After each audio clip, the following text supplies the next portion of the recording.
The Fort Lauderdale flight tower then got on the radio and responded, "What is your position?" Then, silence.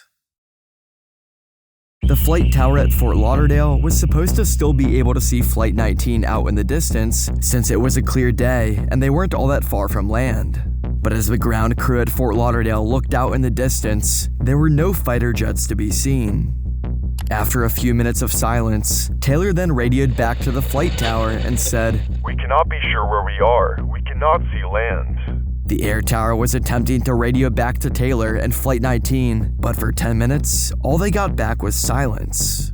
Finally, a different pilot from Flight 19 got on the radio and called into the flight tower saying, "We cannot find West. Everything is wrong. Everything looks strange, even the ocean." There was another pause in communication, and then the flight tower learned that Lieutenant Taylor had turned over his command to another pilot for unknown reasons.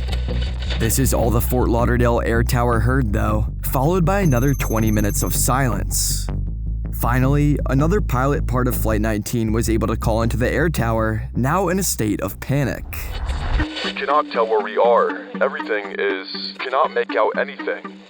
We think we may be about 225 miles northeast of the airbase." For a few more moments, the pilot continued rambling, not making any sense, before finally making out, "It looks like we were entering white water.